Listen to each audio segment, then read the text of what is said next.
राधे राधे दोस्तों, कैसे हो आप सभी। आई होप आप सभी बहुत अच्छे होंगे। और मैं बबीता स्वागत करती हूँ आपका मेरे एक और नए वीडियो में। तो फ्रेंड्स, मैं अभी इस टाइम ना गरम सूट की कटिंग कर रही हूँ, जिसमें मैंने मतलब इस वाले कपड़े में ना एक में ही सूट ब्लाउज सारा चीज़ ना एक ही में था और प्रिंट वाले थे। तो इस प्रिंट वाले सूट को कैसे निकालते हैं, मैं वो सूट की कटिंग कर रही हूँ। तो इसका अगर आपको डिटेल में वीडियो देखना है ना, सूट और सलवार दोनों की, तो आप मेरे दूसरे चैनल पे जाके, मैं इस चैनल को टैग कर दूंगी अभी, बबीता फैशन बुटीक, आप उस पे जाके देख सकते हैं और सिलाई सीख सकते हैं। तो उसमें मैंने प्रॉपर गरम सूट में से जो प्रिंट वाले सूट होते हैं जिसमें बॉर्डर वगैरह भी होता है, तो उस वो वाली सलवार कैसे निकालनी है और उसमें से सूट कैसे निकालना है, और अगर कम कपड़ा हो तो भी स्लीव फुल कैसे निकालनी है, तो वो मैंने आपको उसमें पूरा कटिंग बताया हुआ है। तो आप जाके उसमें देख सकते हैं मेरे दूसरे चैनल पे, बबीता फैशन डिज़ाइनर बुटीक पे। तो फ्रेंड्स देखो, आज हम बात करेंगे दुनिया में ना, ये ऐसा बहुत लोगों के साथ होता है कि हमको ना लोग, जो जितना सीधा होता है ना उसको लोग ना मूर्ख समझते हैं। तो तेज बनो, क्योंकि दुनिया ना आज के टाइम पे जो लोग सीधे होते हैं ना उनको बहुत ज़्यादा फ़ायदा उठा लेते हैं उनका। अपना काम निकलवा लेंगे, और जब उनका काम हो जाता है ना, जब वो आपको पूछते तक नहीं है। तो आपको ऐसे मूर्ख नहीं बनना है और ऐसे लोगों से बच के रहना है। तेज बनो। तेज बनने का मतलब ये नहीं है, तेज बनने का मतलब इतना है कि आप समझदार बनो। मतलब तेज से मतलब ये नहीं है आपका कि जैसे हम किसी और का मतलब नुकसान करें, किसी और का, कि जैसे मान लो कोई चोर है तो हम चोर बन जाए, कोई बेईमान है तो हम बेईमान बन जाए। ऐसा नहीं है। जो जैसा है उसको वैसे ही रहने दो, लेकिन हम इतने समझदार बने कि कोई हमारा फ़ायदा ना उठाए और हम अपने लाइफ में आगे बढ़े। क्योंकि ऐसा होता है कि हम ना कभी कभी दूसरों के ही हिसाब से चलते रहते हैं और अपनी लाइफ में वहीं के वहीं रहते हैं, और दूसरे हमारा फ़ायदा उठा करके आगे निकल जाते हैं। तो आपको ऐसा नहीं बनना है। क्योंकि देखो, जानवर को भी ना आप अपने हिसाब से चला सकते हो, अपने हिसाब से इस्तेमाल कर सकते हो, और उसको पाल के अपने मतलब के हिसाब से, अपने लाभ के हिसाब से उसको रख सकते हो। तो देखो, आप, हम जानवर नहीं है, इंसान है। तो इंसानों की तरह दिमाग इस्तेमाल करो, ऐसे लोगों से बच के रहो।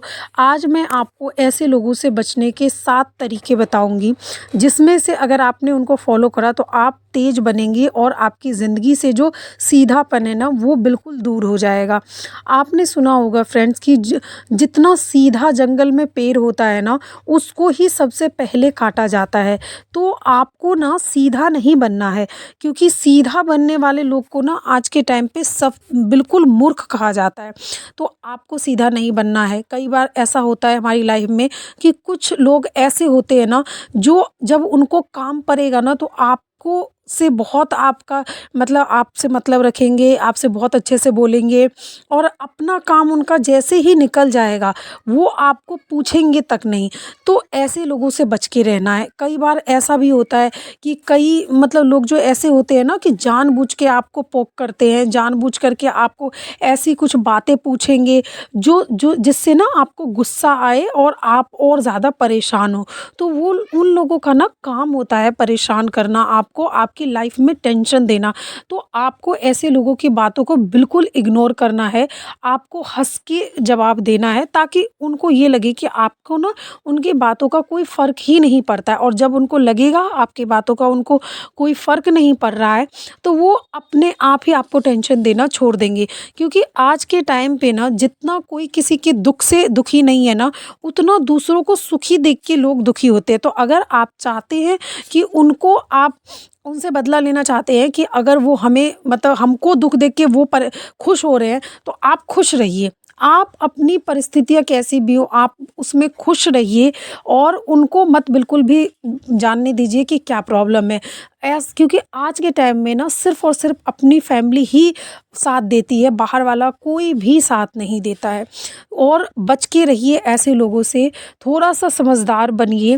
तेज़ बनने का मतलब सिर्फ़ इतना है कि समझदार बनिए, क्योंकि आजकल जो लोग होते हैं ना, अपना काम निकाल लेते हैं और आपको पता तक नहीं चलेगा।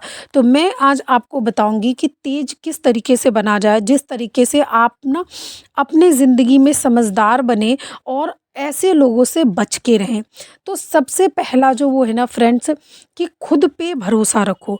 खुद पे भरोसा रखो, दूसरों की बातों में बिल्कुल भी मत आओ। आपको कोई भी कुछ भी काम करना हो तो खुद पे भरोसा रखो, दूसरों की बातों में मत आओ। क्योंकि आपने एक कहावत सुनी होगी कि देखो, बात करो राजा की तरह और मेहनत करो गुलाम की तरह।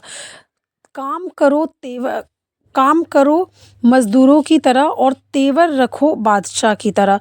तो ये जिस दिन आप अपनी ज़िंदगी में उतार लोगे ना ये कहावत, तो आप ज़िंदगी के बादशाह बन जाओगे। क्योंकि देखो, जितना आप ऐसे लोगों से दूर रहोगे, अपने ऊपर भरोसा करोगे और ज़िंदगी में मेहनत करोगे, उतना ही आप जीवन में सफल बनोगे। ये तो हो गई पहली। जो दूसरी बात है ये, कि कभी भी कोई भी किसी से भी वाद विवाद हो, कोई भी झगड़ा हो, लड़ाई हो, टेंशन हो, कुछ भी हो, तो आपको क्या करना है, ऐसे में ना बिल्कुल तुरंत से फ़ैसला नहीं लेना है। क्योंकि कभी-कभी ऐसा होता है कि हम एकदम से कुछ फ़ैसला ले लेते हैं और वो फ़ैसला ना हमारे को बहुत नुकसान देता है। तो कभी भी ऐसा कुछ भी हो, या फिर कोई बंदा जो आपसे कुछ काम निकलवाना चाह रहा है, वो आपसे कोई अपना काम के लिए कहता है, तो उसको तुरंत, वो आपको चाहे कितना भी मक्खन लगाए, आपको तुरंत उसको ना हाँ नहीं करना है। आपको उससे थोड़ा टाइम लेना है, उससे ये बोलना है, चाहे वो कितना भी आपको कन्विंस करे, आपको उससे ये बोलना है कि कम से कम मुझे 1 दिन का टाइम दो, मैं आपको सोच के बताता हूँ या बताती हूँ। तो आप अगले दिन उसके बारे में सोचो, अच्छे से विचार करो, अगर आपको वो ठीक काम लगता है तो आप उसको हाँ भरो, अदरवाइज़ उसको ना करो। क्योंकि फ्रेंड्स, आज के टाइम पे ना बोलना भी बहुत ज़्यादा ज़रूरी है। मेरा नेक्स्ट पॉइंट यही है कि ना बोलना सीखो। क्योंकि कभी-कभी हम ऐसा होता है तो कि दूसरों के खातिर ना, कि अरे उसको, जैसे हमारा कोई भी रिश्तेदार हो या कोई भी हो, हम उसका काम ना करते जाते हैं कि अरे आप ये मेरा ये काम कर दो, अरे आप हमें ये काम आ जाओ, ये वो। तो हम करते जाते हैं कि अरे दूसरे को बुरा ना लग जाए, हम ना बोलेंगे तो दूसरे को बुरा लग जाएगा। और इस चक्कर में ना वो हम अपना मतलब निकलवाते रहते हैं और हमारा खुद का नुकसान होता रहता है। चाहे हमारा कोई काम हो ना हो, उनके पीछे हम बेफजूल में अपना टाइम भी बर्बाद करते हैं, अपना पैसा भी बर्बाद करते हैं। और ऐसे लोग किसी के नहीं होते हैं, अपना काम निकलवाने के बाद वो आपको पूछेंगे तक नहीं। ऐसे देखो, आज के टाइम पे ना कुछ तो ऐसे रिश्तेदार भी होते हैं और दूसरे लोग तो ऐसे होते ही होते हैं। तो ऐसे लोगों से ख़ास करके बच के रहो, तभी आप ज़िंदगी में ना आगे बढ़ सकते हो। देखो, और जो मेरा पॉइंट है ना वो ये, कि जीवन में चाहे कुछ भी हो जाए, कुछ भी, अपना जो राज़ होता है ना वो मेरे हिसाब से किसी को मत बताओ।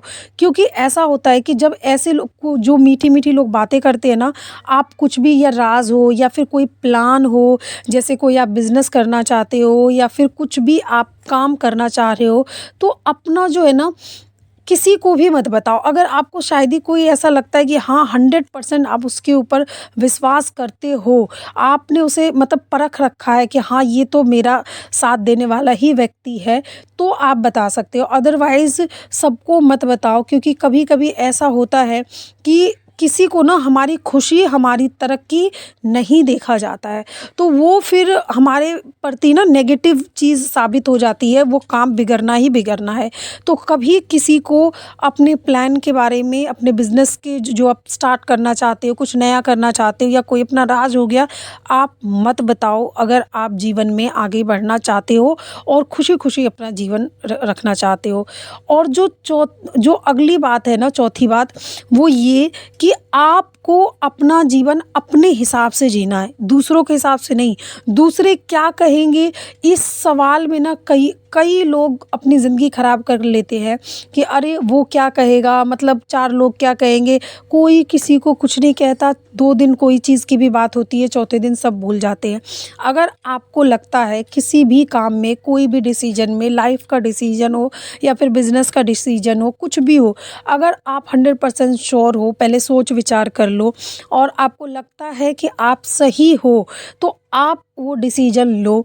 ये मत सोचो कि 4 लोग क्या कहेंगे। अगर मान लो आप किसी काम में फ़ेल भी होते हो, तो आप उससे ना हार मत मानो, आप दोबारा से उठ खड़े हो और उसको दोबारा से आप जो है वो आप उठ के खड़े हो और आप दोबारा से कोशिश करो, आप ज़रूर सफल होगे। तो फ्रेंड्स, अगर आप मेरी इन सभी ट्रिक को फॉलो करते हो ना, तो आपकी ज़िंदगी से जो सीधापन है ना, वो बिल्कुल दूर हो जाएगा। थोड़ा सा तेज़ बनो, क्योंकि आज की जो दुनिया है ना, वो बहुत ज़्यादा चालाक है, बहुत चालाक है। आपसे अपना काम निकलवा के कब आपको फेंक देंगे, आपको पता भी नहीं चलता है। और कभी आप उनसे कुछ अपना काम का कहने जाओगे ना, वो बिल्कुल मना कर देंगे। तो फ्रेंड्स, आई होप आपको ये वीडियो ज़रूर पसंद आया होगा। अगर आपको ये वीडियो अच्छा लगा हो तो वीडियो को लाइक करें, मेरे चैनल को सब्सक्राइब करें। Thank you so much for watching. तो फ्रेंड्स, मैं आ गई थी घर, और घर आने के बाद मैंने खाना बनाया, और ये मेरा बेटा है, तो मैं पकौड़े बना रही थी। वो मतलब खाता तो बहुत कुछ भी नहीं है, कम शायद ही कोई थोड़ी बहुत खाता है, अभी तो वो छोटा सा ही है, लेकिन मेरे पास ही बैठा रहेगा। जैसे ही घर आऊँगी ना, या अभी जैसे सर्दियों का टाइम है ना, तो मैं शाम को बेटा बेटी दोनों को घर भेज देती हूँ कि जाओ तुम दोनों रज़ाई में बैठना, खेलना आपस में, और मैं फिर घर आऊँगी। तो दिन में ये लोग दुकान पे रहते हैं, शाम को घर आ जाते हैं। अब मैं आई हूँ, पकौड़े बना रही हूँ, तो मैं जैसे ही आती हूँ मेरे पीछे पीछे ही डोलता रहता है। खाना बनाऊँगी तो मेरे पास बैठेगा, या खाना खाऊँगी तब पास बैठेगा, मतलब पीछे पीछे ही डोलेगा। और अभी मैं पकौड़े बना रही हूँ तो वो बैठा है और मम्मी मम्मी मम्मी मम्मी करता रहेगा। तो ये जीवन का बहुत बड़ा सुख है, जो मतलब मेरी ज़िंदगी का। तो thanks for watching friends. I hope आपको ये वीडियो पसंद आया हो। वीडियो पसंद आया हो तो इस वीडियो को ज़रूर लाइक करें। ओके, बाय बाय, मिलते हैं नेक्स्ट वीडियो में। बाय बाय, बोलो बाय बाय।